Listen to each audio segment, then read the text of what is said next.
Hi guys. Before we head over to the show, I'd just like to say that if you enjoy the content that I produce here and want to help support the show, for $2 a month, you can get ad-free episodes on Patreon. That's patreon.com/heavy metal tones. I'm also available on all streaming platforms and on YouTube.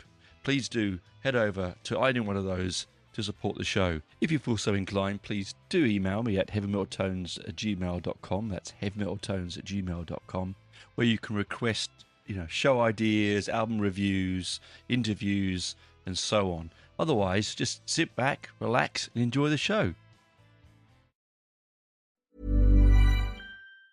Before we had AT&T Business Wireless coverage, our delivery GPS wasn't the most reliable. Once our driver had to do a 14-point turn to get back on route. A 14-point turn! An influencer even live streamed the whole thing. Not good for business. Now with AT&T Business Wireless, routes are updating on the fly and deliveries are on time. And the influencer did get us 53 new followers, though. AT&T Business Wireless. Connecting changes everything. Join me, Monica Reinagel, for a live taping of the Nutrition Diva podcast in Washington, D.C. On Wednesday, August 19th, we are gathering at the beautiful Friends of the National Arboretum to dive into the science of hydration. We're kicking the evening off with a sunset yoga session, followed by the live podcast recording and an open Q&A. So bring your most burning nutrition and hydration questions. Come for the yoga, come for the show, or do both. A huge thanks to our friends at Liquid IV for making this night possible and keeping us hydrated all evening long. Spots are limited. Grab yours and RSVP now at nutritiondivadc.com.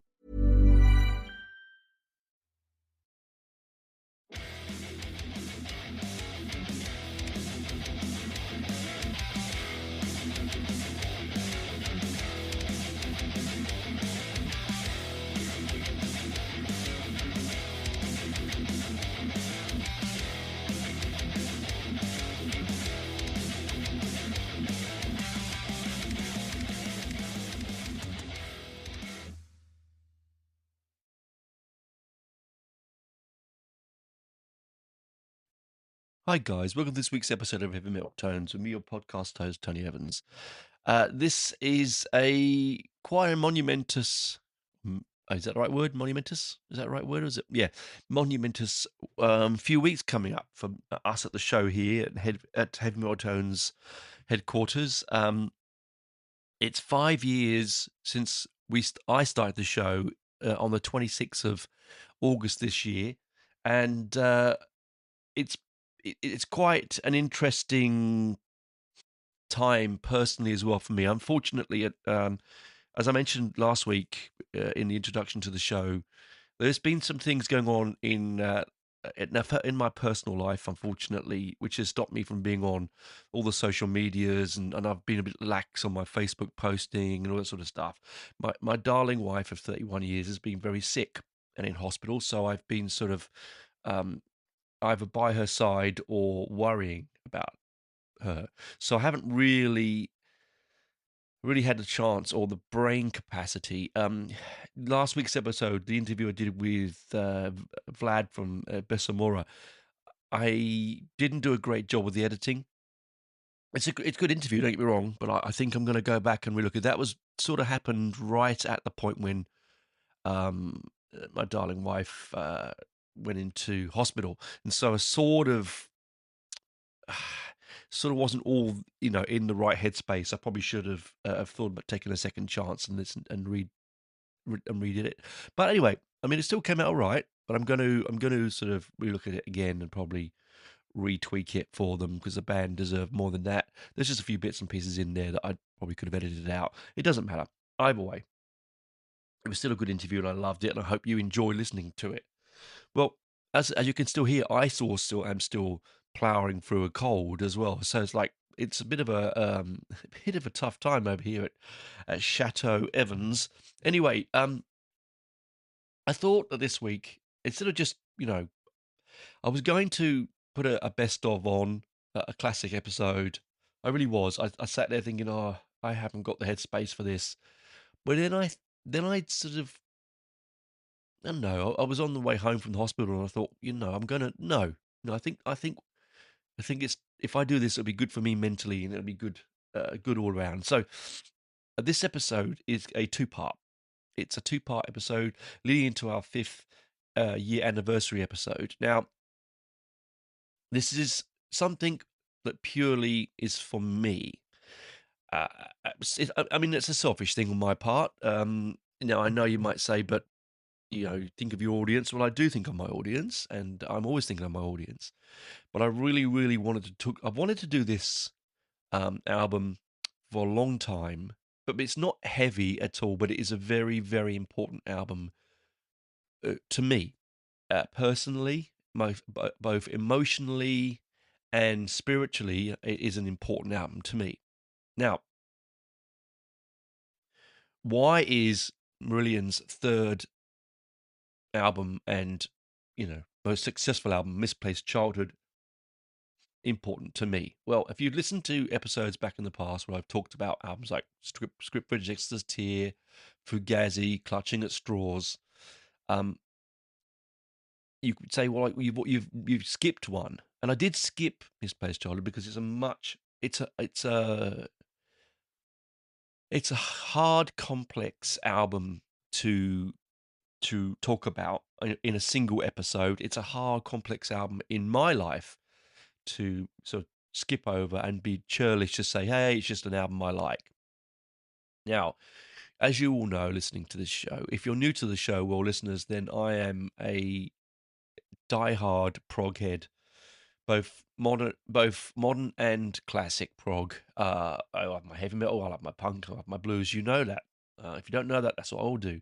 But you've tuned into Heavy Metal Tones thinking, oh, this is about heavy metal. Yes, it is predominantly 99.9% about heavy metal, this channel. But coming to my fifth anniversary, I thought I'm going to spoil myself and do something. I have got notes after notes after notes about this album that I have written and thought about and conjugated, and I've started episodes, I've stopped episodes, I've recorded bits, I've just not, because I'm finding it very difficult um, to talk about this album in a way that would allow you to really appreciate what the album is, and for me to portray what it means to me. Anyway, put that aside, let's plow on and go from here. So, Misplaced Childhood, the Marillion's third album. Marillion, if you are not sure who they are, I'll give you a quick potted rerun of the band. They're a neo progressive rock band. Now, neo means sort of a modern version of an old thing, like neo, um, uh, as in neoclassical.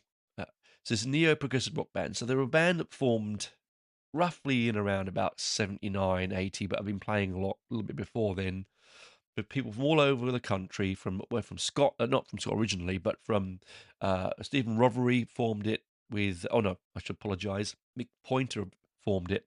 Then Stephen Rothery joined, who's now still in the band and a member of the band in Aylesbury, and they were making a lot of heavily influenced prog music that sounded a lot like Supper's Ready by Genesis, a heavily Genesis influence, heavy Yes, not so much Floyd, although there is Floyd in there, but it's a lot more your Yes, Genesis, ELP, the classic bombast of prog, and a few people come and go, different members come and go, and a big, tall, towering Scotsman sees in the music paper that a band is looking for a vocalist. Now, the band itself was called Silmarillion at the time, named after the book by Tolkien. And he travels down with his mate then, Jellyman, who was on bass. He was in a Stone Dome band originally.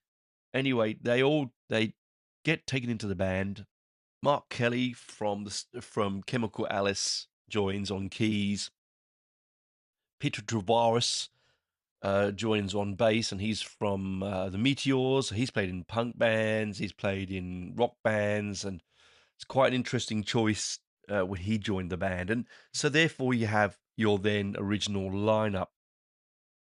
They on to record one of the most successful uh, one of the most successful first albums of any band of that particular time in the '80s in independent, like in sort of prog world, with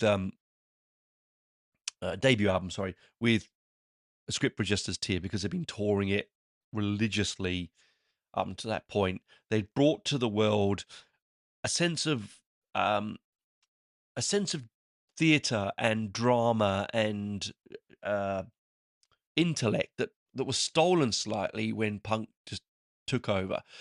I love punk. I have a whole series I do on punk. 50 years of punk, 76 to 26. I'm doing at the moment on this channel.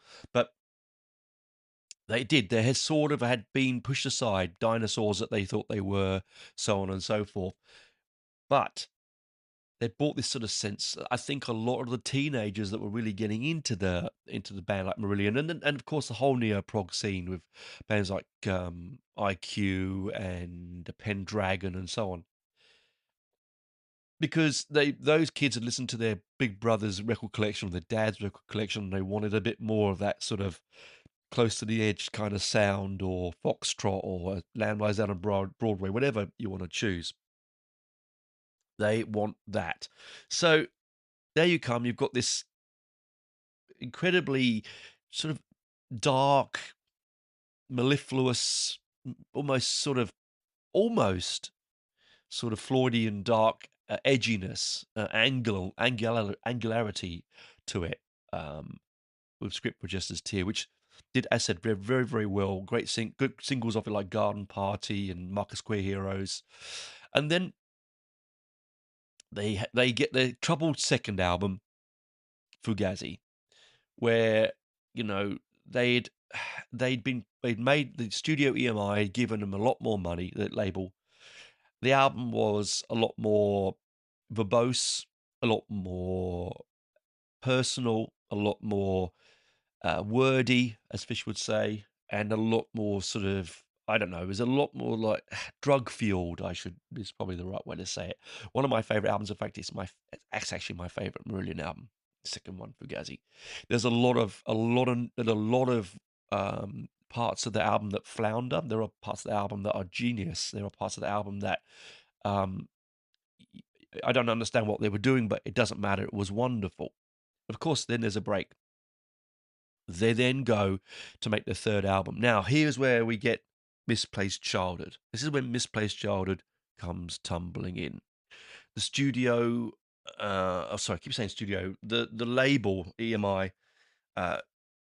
were sort of almost ready to pull the pin on the band, because Fugazi had failed to chart the same way as Script Register's Tear had. As I said before, because even though the Script Register's Tear was a dark, brooding, and mellifluous album, Fugazi was an album they had not toured on. Whereas with Script, the audience that bought the album, because at that time they were one of the most, I think, in fact, I did read a stat somewhere that said that they were the most bootleg band in England at that time, before the very first Script album came out. So it was a massive underground audience. So they all went out and bought the album. Now, the same fan group would have gone and buy out the second album, but may not have been as in love with the music that was coming out. It was heavier. They'd sacked the original drummer and original member of the band that founded it, Mick Pointer. They got in Ian Mosley on drums. It was a much more harder, edgier 80s sound, and the album itself did suffer up until the remix with its mix. Fish admitted that, and the band admits that too. It was very much an 80s mix. It was probably a little poor. So the label were like, "Oh, do we really want to give you money for another album?" And when the band proposed that it would be a concept album, there was like, whoa, okay, uh, come on, boys, this is 1984, moving into 1985. Uh, pop is riding high in the charts. Electro is is on the horizon. Rap is rapidly taking over. I don't know whether we could finance the kind of money they needed for a concept album. So there was a lot of problems that the band were fighting against. What do we do?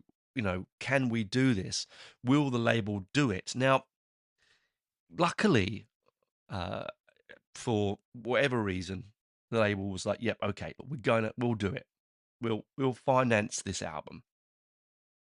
And so they head off to the studio.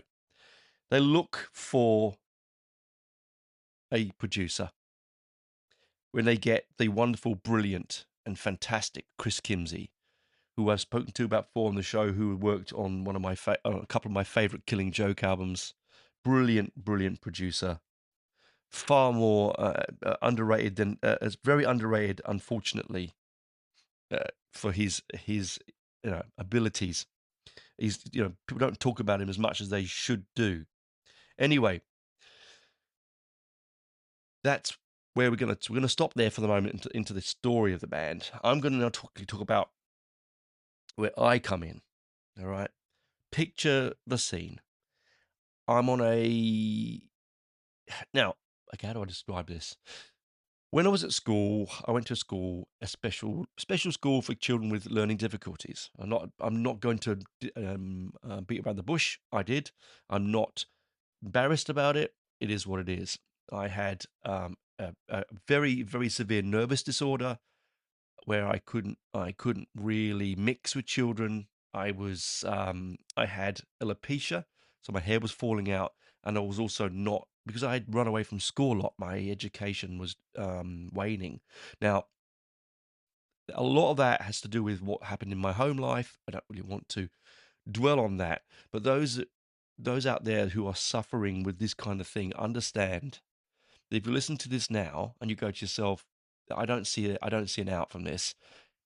If I can be a beacon of light for you, that if you'd said to me, you know, a boy couldn't even catch your eye, couldn't even look you in the eye, at the age of 11, because he was so embarrassed and so shy and so painfully, just not himself, that you would be having a podcast or show that thousands and thousands and thousands of people listen to, and videoing and talking to your heroes and being confident in public speaking.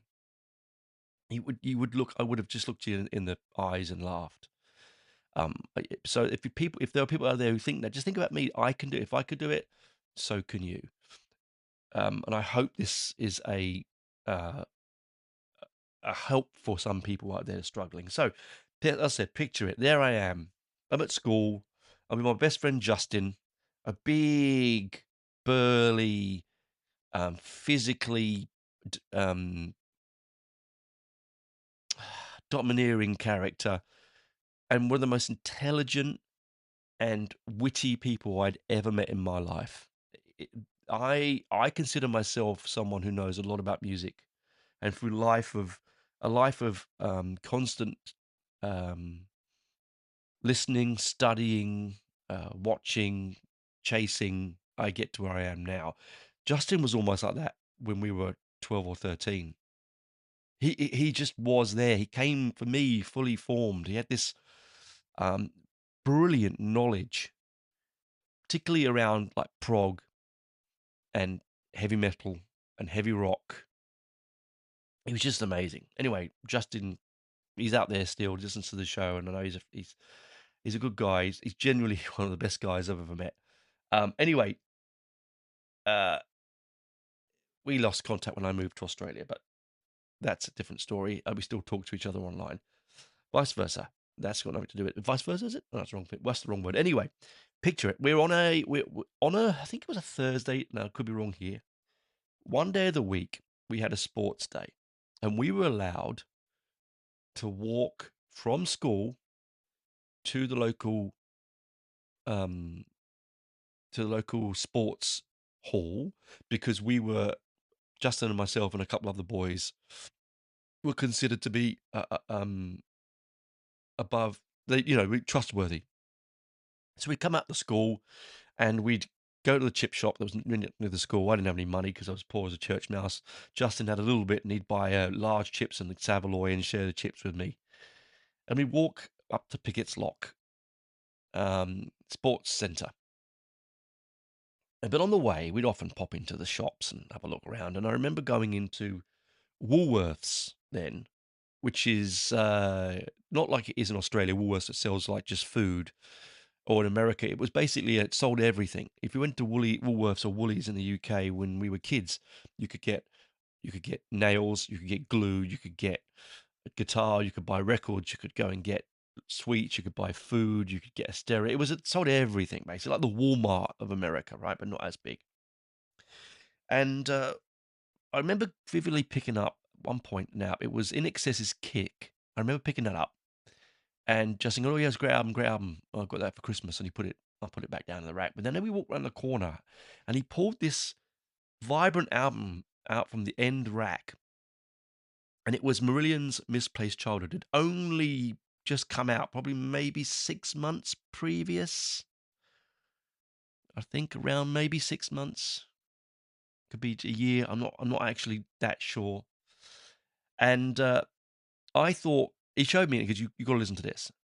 And I had no money, so I was like, "Oh, great, fantastic, that looks really good." And of course, I didn't think of it at all. I didn't, it didn't cross my mind. And then a few during the school holidays, after the school holidays, when we came back from school holidays, Justin gave me a few tapes. It was for my birthday. He gave me Van Halen. Is it 50210? He gave me Iron Maiden's Live After Death, and he gave me a copy of Misplaced Childhood, on a recorded copy of it, and I fell in love with it, and I thought this is the most amazing thing I'd ever played. And I didn't buy my very first Marillion single until the Clutching at Straws album came out, and I bought Sugar Mice. I've talked about that before, but we're talking about this album. So it's a very important album for me because it's an album that I've been listening to my brother's prog albums for a long time at home, but I hadn't put they were distant. They were a thing of the past. They were his. Okay, they were men with moustaches and camel hair coats and you know big cigars. They were the older person's music. They were theirs. Even though I loved it, but I didn't. It wasn't mine. I wasn't connected because it was something I was taking from my brother to listen to, some illicit music. But when I got this Misplaced Childhood and put it on, it, it was mine. It was ours. Yes, it was an older person's music. Of course, it was. But because it was something that had been released only of that same year or so, it felt like relevant to me. It felt like it was mine. And I was also a very, very, very shy young boy, and girls and life was a mystery massively to me. Having only brothers and no sisters, and not really being able to look anyone in the eye, let alone a girl.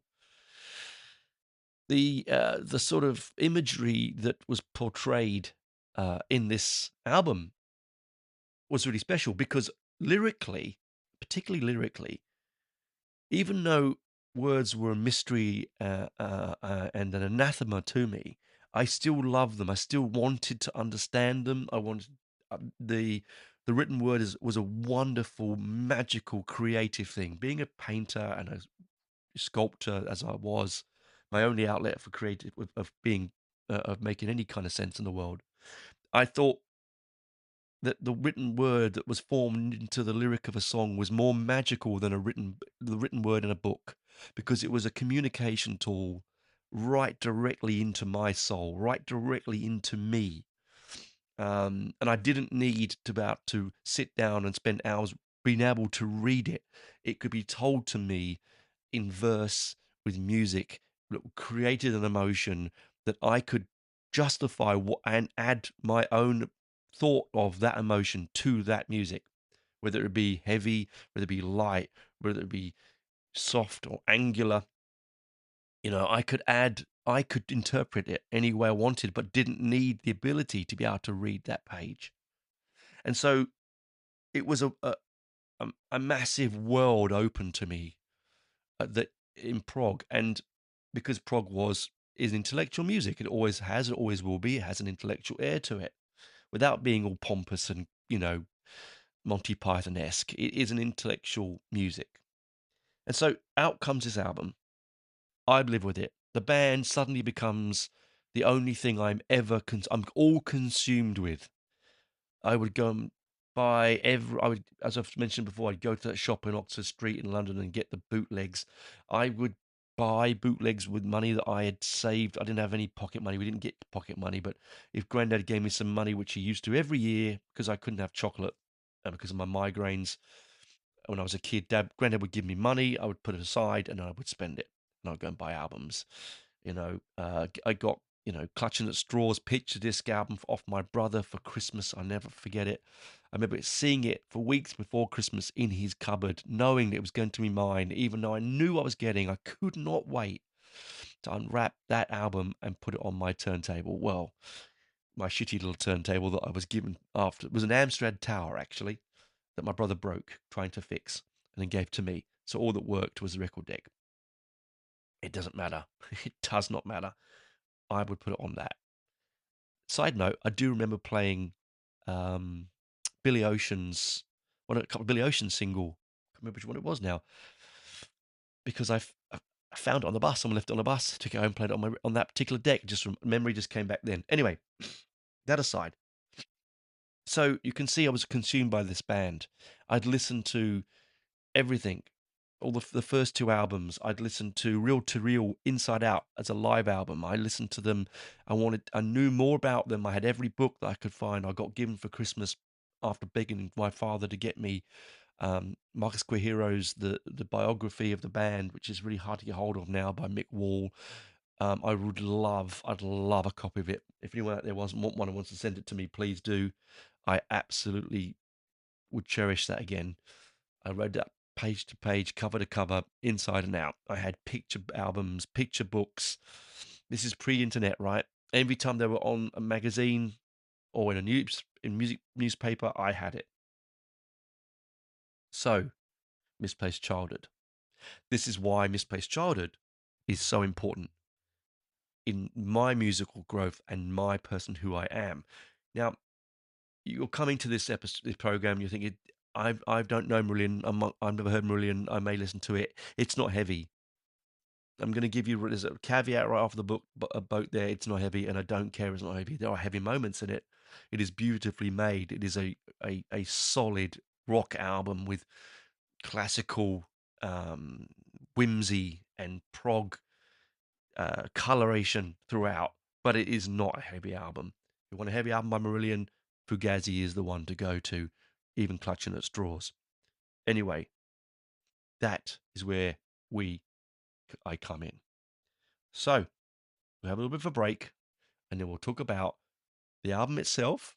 And then next week, in part two, we're actually going to talk about the lyrical concepts of the album, the musical concepts of the album, and we'll do that sort of a deep dive into it, because I'm really looking forward to doing that, as I've written notes after notes after notes. This is just to give you a little insight to myself, the band, the album, and why I really do have done this series, why I've done this podcast for almost 5 years now. Anyway, talk to you after the break. Bye for now. Join me, Monica Reinagel, for a live taping of the Nutrition Diva podcast in Washington, D.C. On Wednesday, August 19th, we are gathering at the beautiful Friends of the National Arboretum to dive into the science of hydration.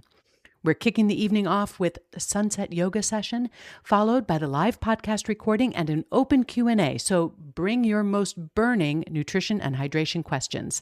Come for the yoga, come for the show, or do both.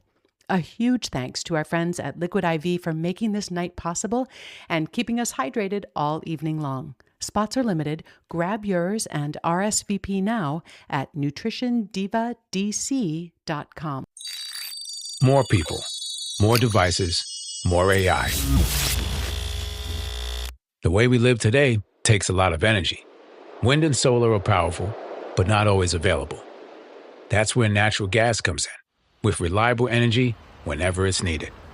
Companies like Energy Transfer work behind the scenes, safely transporting these resources to facilities across the country through a network of underground pipelines. Learn more at ittakesenergy.com. Everyone's talking about protein lately, but how do you actually get enough of it? Muscle Milk. Muscle Milk has a great tasting new formula with no artificial sweeteners, flavors, or added colors. It's high quality, complete protein designed to support healthy muscles with fewer ingredients than the previous formula and 26 to 42 grams of protein. For when you're stuck in meetings or need a post-workout recovery. Available in chocolate, vanilla cream, cookies and cream, and strawberries and cream. Try the new great tasting Muscle Milk today. Available in stores nationwide. Muscle Milk. Protein for all. While every other channel is fighting for your customers' attention, podcasts are where they've already given it. No one accidentally listens to a podcast for 45 minutes. They choose to be here. They trust the voice in their ears, and when that voice talks about your brand, it doesn't sound like advertising. It sounds like a recommendation from a friend. Acast gives you that trust at scale. Digital precision, host-read authenticity, and performance data that proves it worked. Don't fight for attention. Buy it with Acast. Learn more by visiting acast.com/advertise.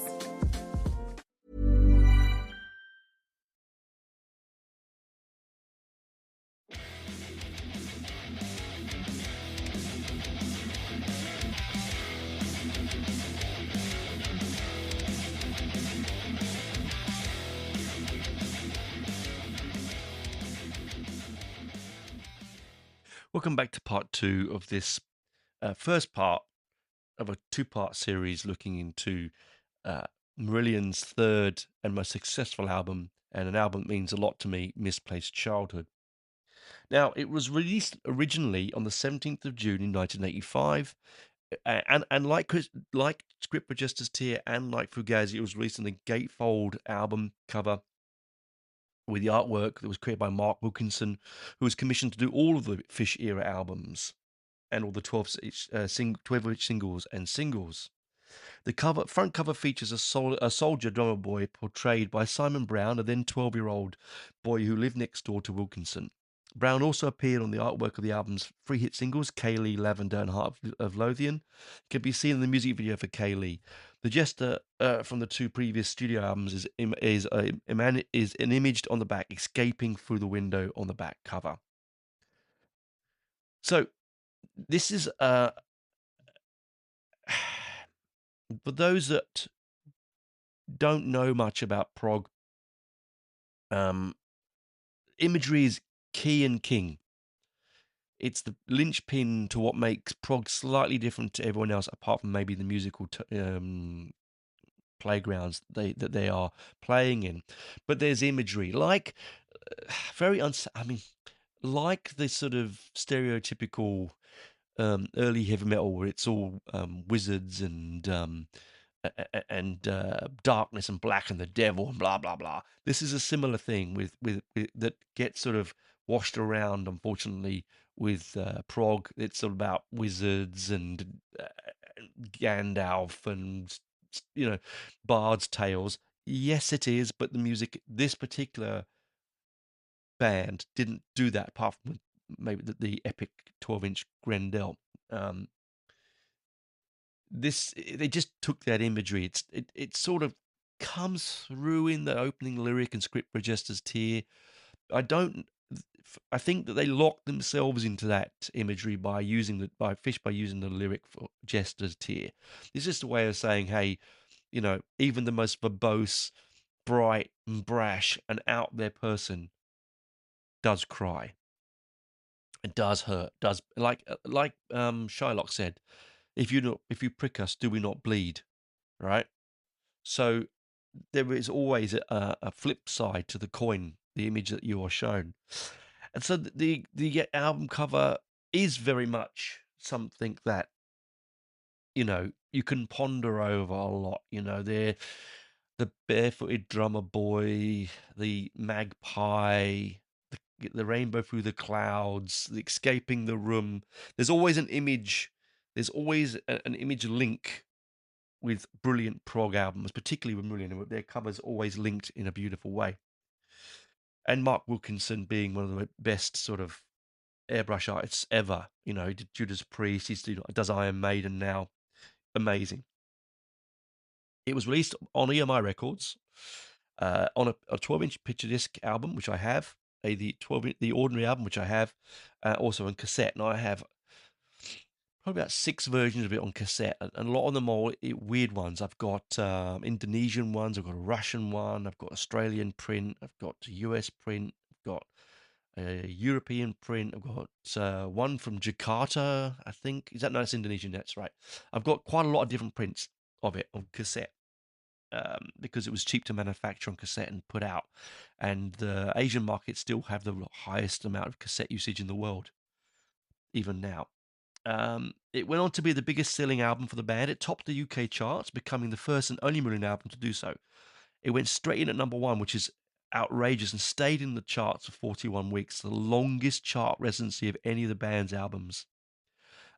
It went platinum, and it succeeded sales of 300,000 copies on the 26th of November 1985. So it didn't take long to go platinum, just 5 months after its release.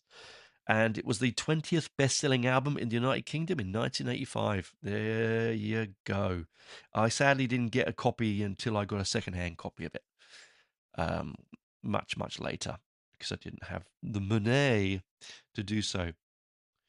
It was also very, very successful in mainland Europe. It reached number 3 in Germany, number 6 in Switzerland and Netherlands, and in Netherlands and in Germany, they have one of their largest fan bases in the Netherlands. They have the largest fan, and number 10 in Norway.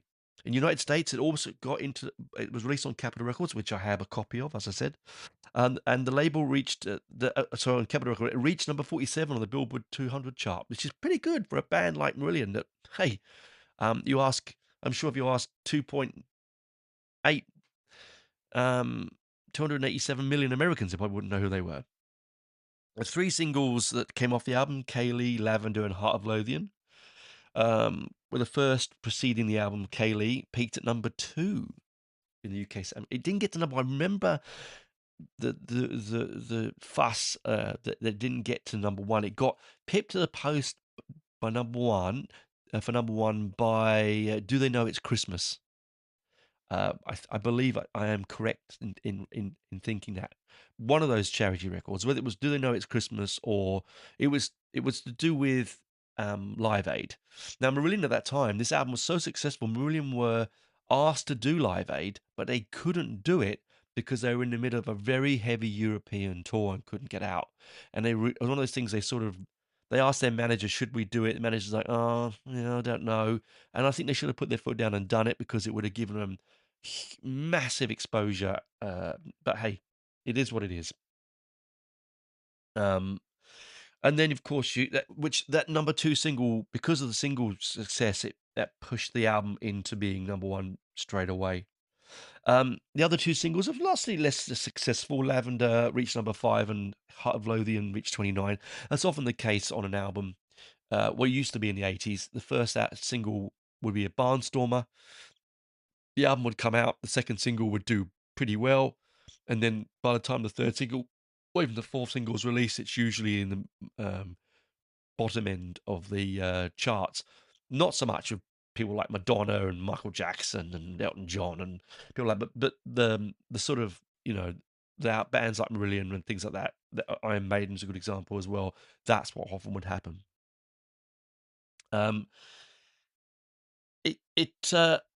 it has a fascinating and interesting story because the concept behind the album itself um, is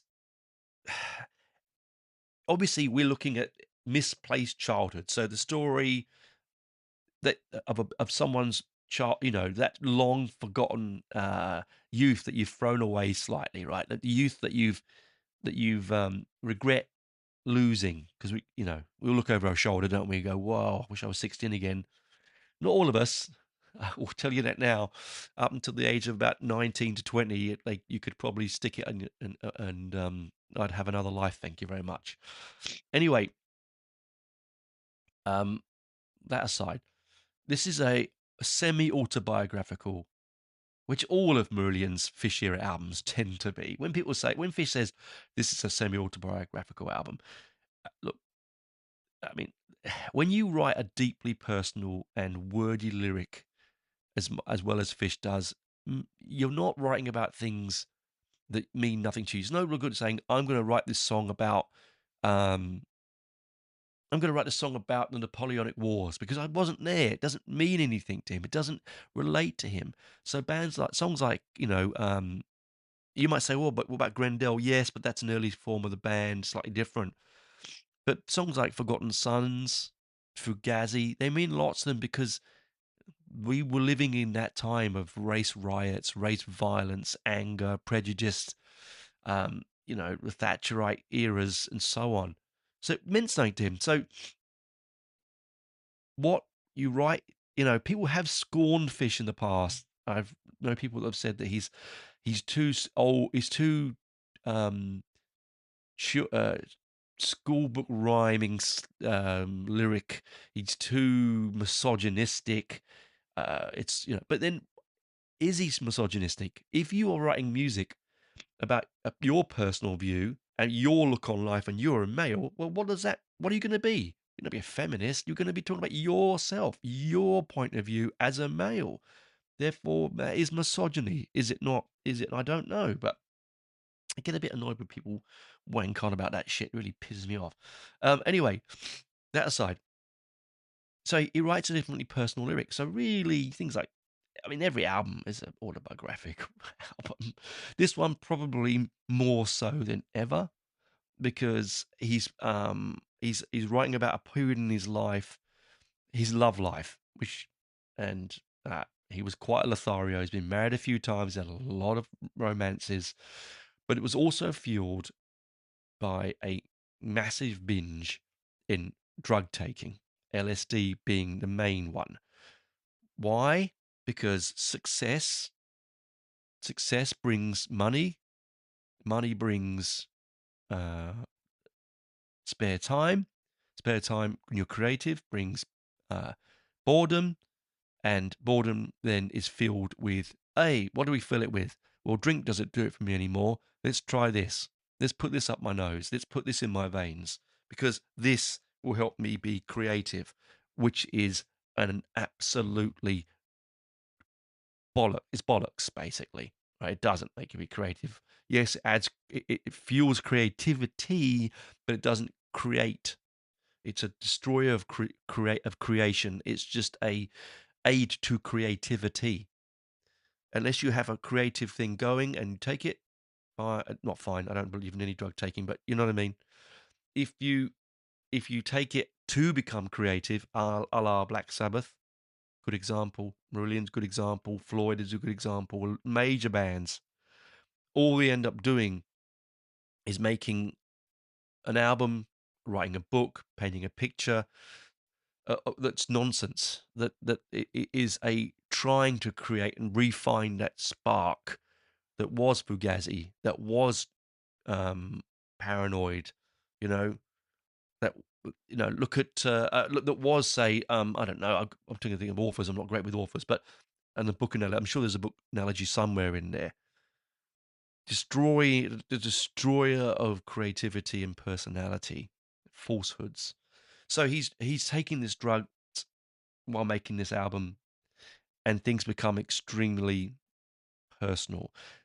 That's why a lot of the lyrical concept, which we'll talk about in the next episode, It's why a lot of the lyrical stuff on this album, and even to some extent back on Fugazi,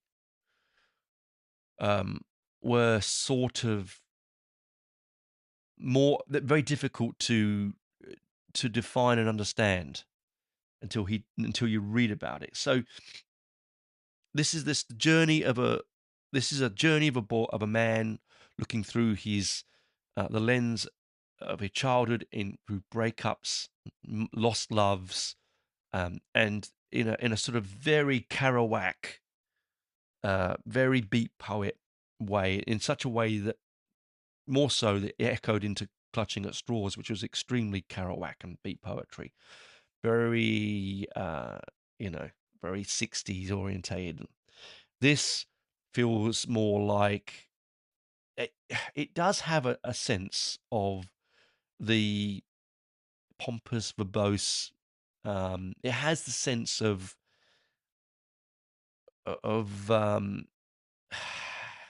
self-centeredness, but it reaches out to every single one of us. I remember when I was at art college, and at that time I was going through my real heavy punk phase, and I was talking to a mate there. Well, I say a mate, someone I met there, and he was really big into Peel, and we were talking about Peel, Public Image Limited. Then he said, "Oh, what album you listen to at the moment?" And I had my headphones on and I had my, the orange foam, the metal wire, the cassette tape. I said, "Oh, you're gonna laugh." He goes, "What?" I said, "Oh, it's Marillion." And at that time, it wasn't Misplaced Childhood. I was listening to Fugazi, and he goes, "Oh, every one of us at one time or another has owned a copy and listened to Misplaced Childhood. We've all loved and lost, have we not?" And he walked away, and I just thought, "Wow, this is super cool man who I really looked up to." I remember seeing him on the campus bar. He was in a band. It was in a campus. He was in a uni band. Really, really like very much. He reminded me a bit of Andy Partridge from XTC. He had a big long black trench coat, little round glasses. Really cool. Anyway, that sort of vindicated it for me. It made me feel, oh, okay. So we have all loved and lost, and we have all had um, tears. And without being too personal, this album itself as well. I remember my very first girlfriend. She was Turkish, and I took her to see Marillion actually with Steve Hogarth on this Seasons Ends tour.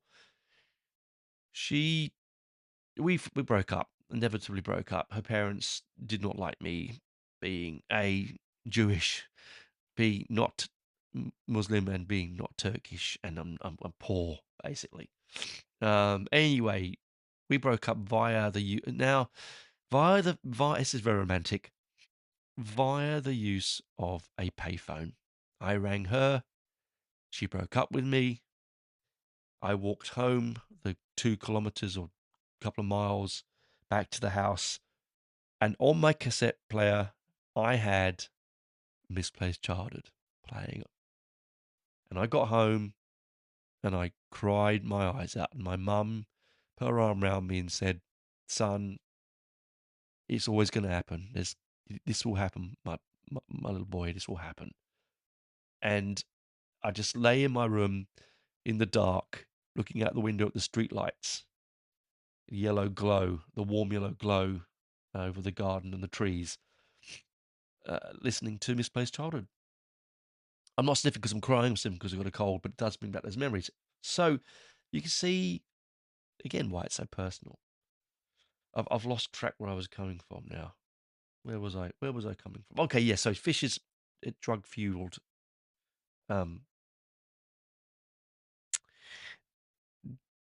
journey, where on Fugazi he had been too wordy in the band, had got a little bit. Hey, we need some space for our music. Please give us time to breathe. The band needs spaces of music.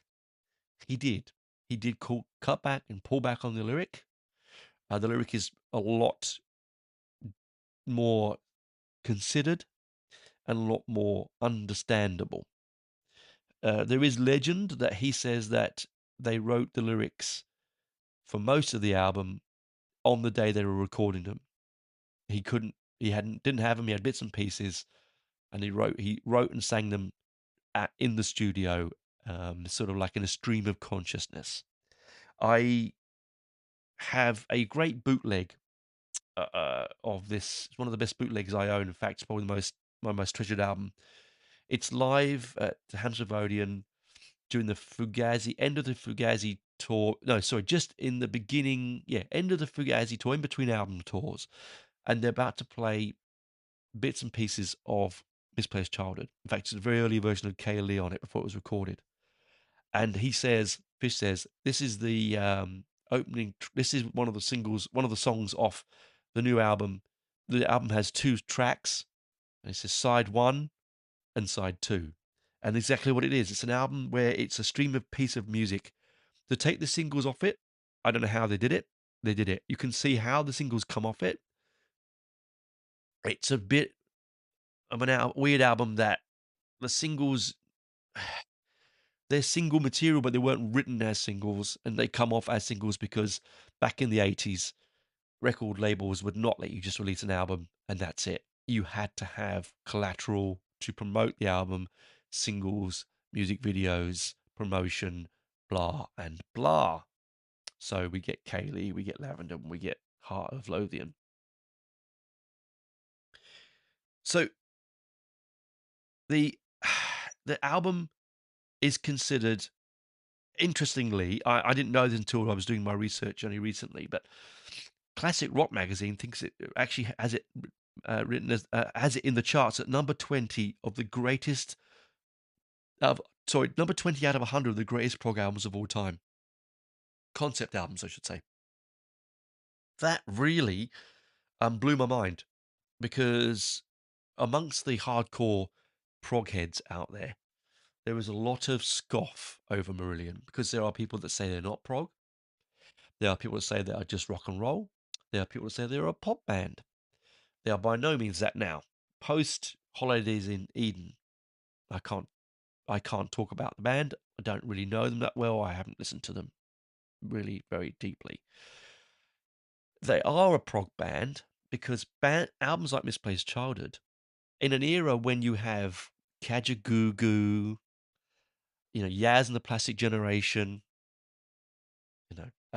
Michael Jackson, Elton John, Madonna, all these big sort of plastic, fantastic 3-minute love you and leave you singers, and they're all good. I'm not having a go at them. That's, brilliant what they do, but that's what they were.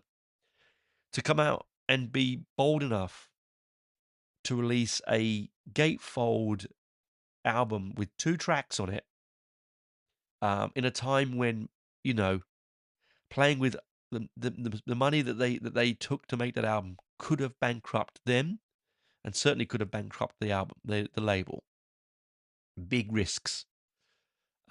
So for me, that is progressive, because you're fighting against the end of the wave at the end of punk, the new wave. You're fighting against the hair metal and the invasion of American culture in rap through every single medium. I mean, God, rap was everywhere. Remember, Roland Rat, the puppet on kids' TV, had a rap single. I mean, there was Sid Snot had a rap single from the character by Kenny Everett. He had a single, which was a rap single. So they were everywhere. Okay, it was pervasive everywhere. So to push the boundaries of music to create an album like Misplaced Childhood is extremely progressive, in my opinion. They toured the album for over a year. They made 2 promotional appearances on TV. Firstly on the Wogan. If everyone remembers, in England, Wogan was a talk show host, very famous. He also did Eurovision. We all love Wogan. Everyone loved Wogan. Everyone wanted to be on Wogan. And they were on Wogan on the 20th of May 1985. And then they were on Top of the Pops 3 days later. Not their first time on Top of the Pops, but certainly one of the most successful, showcasing the single Kaylee, which we'll talk about in the next episode. I don't want to go into that now. But The tour consisted of Europe, Japan, and North America. They never came to Australia, interestingly enough, which I find absolutely fascinating. But hey, anyway, and that's when they teased that the album would be 2 tracks, one and side two. All the lyrics written by Fish. All the music was written by Mark Kelly, Ian Mosley, Stephen Rothery, and Peter Tawaris, as I mentioned before. The track listing of the album on side 1, you have Pseudo Silk Kimono. Then you have the single Kaylee, followed by the second single Lavender. Then you have a suite of music. And I love the way that they've done this. They call it Bittersweet. Not as in SWEET, but sweet as in SUITE. Bittersweet. Lovely play on words. Beautiful play on words. And when you break down, this is the breakdown, I think, of a young man's love of, and relationship. Brief Encounter, Lost Weekend, Blue Angel, Misplaced Rendezvous, Windswept Thumb, which I love.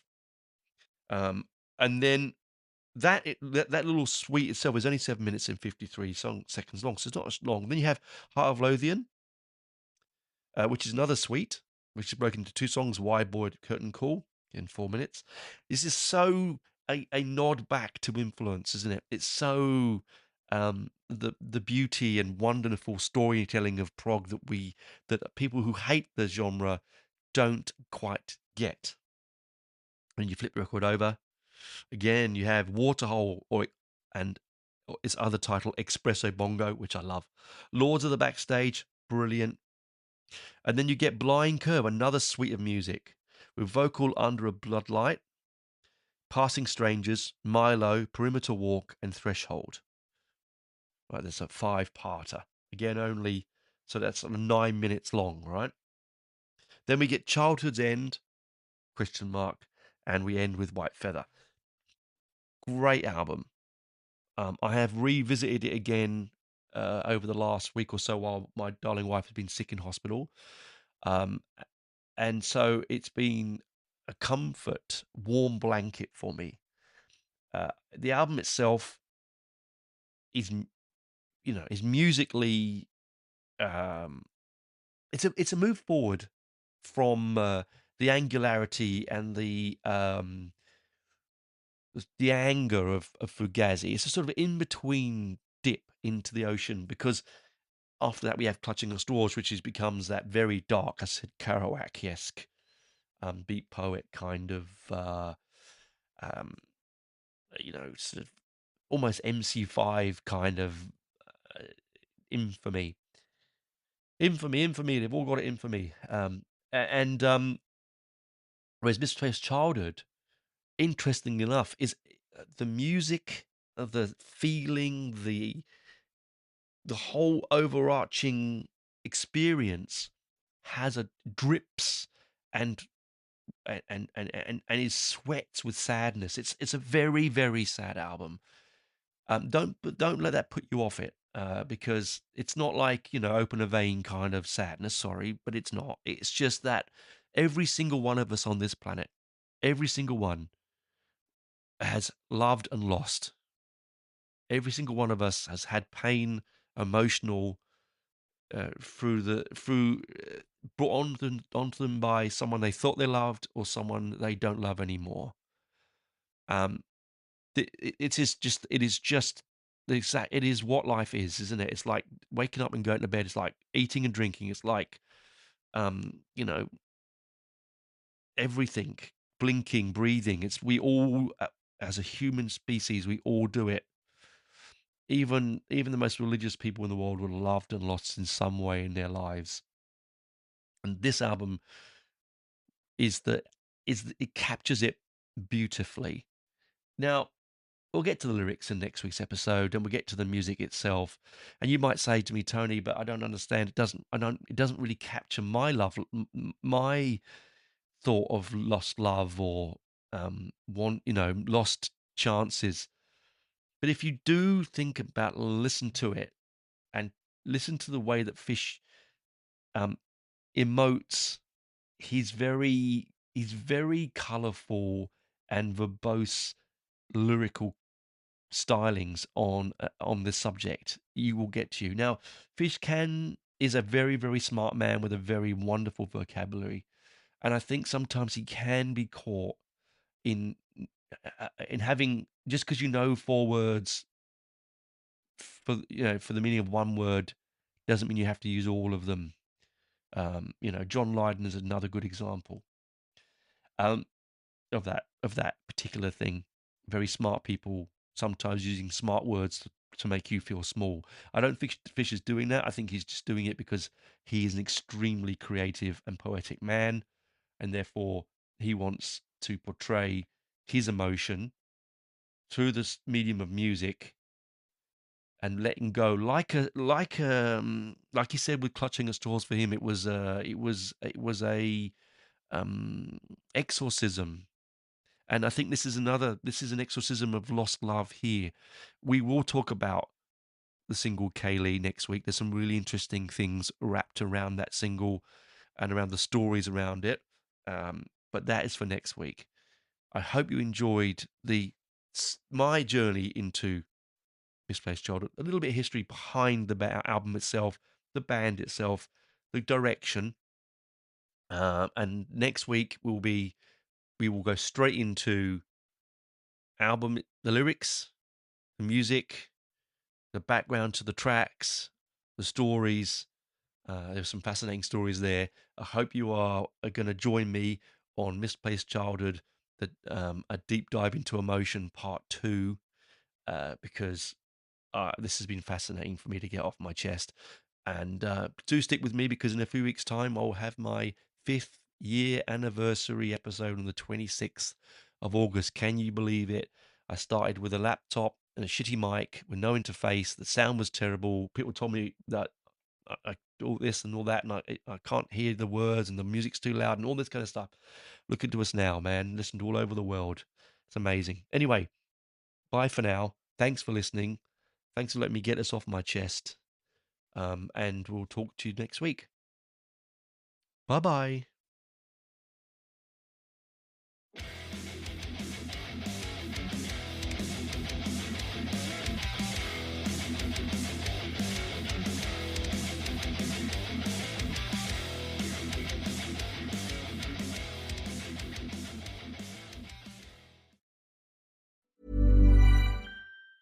Join me, Monica Reinagel, for a live taping of the Nutrition Diva podcast in Washington, D.C.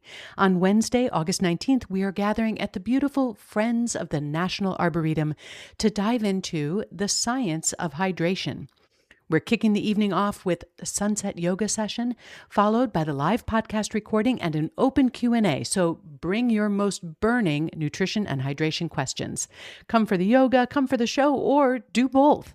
A huge thanks to our friends at Liquid IV for making this night possible and keeping us hydrated all evening long. Spots are limited. Grab yours and RSVP now at nutritiondivadc.com. Hi, Diva. It's Rachel. And Jordan. Yeah, hi. Quick question. Why are you not spending your Venmo balance? Yeah, we're concerned. You can, buy stuff with it. Ugh, you love buying stuff. And earn cash back on eligible purchases. You love purchasing eligible things. So the money your friend sent you yesterday, that's today's ramen or rideshare or eye patches. The skincare kind, not the pyro kind. Spend with Venmo, and you can earn cash back with Venmo Stash. Venmo Stash bundle terms and exclusions apply. Max $100 cash back per month. See terms at venmo.me/stash terms. ID verification required to use a Venmo balance. Ever notice how life's best stories don't happen in your living room? They happen on the open road, out on the water, or parked under the stars. At Progressive, they get that you want to focus on the experience, not worry about the what-ifs. That's why they offer quality insurance designed for your ride, whether that's a boat, RV, or motorcycle. Adventure with confidence. Visit Progressive.com and see how easy it is to protect your favorite way to get away. Progressive Casualty Insurance Company and Affiliates. Not available in D.C. Prices vary based on how you buy.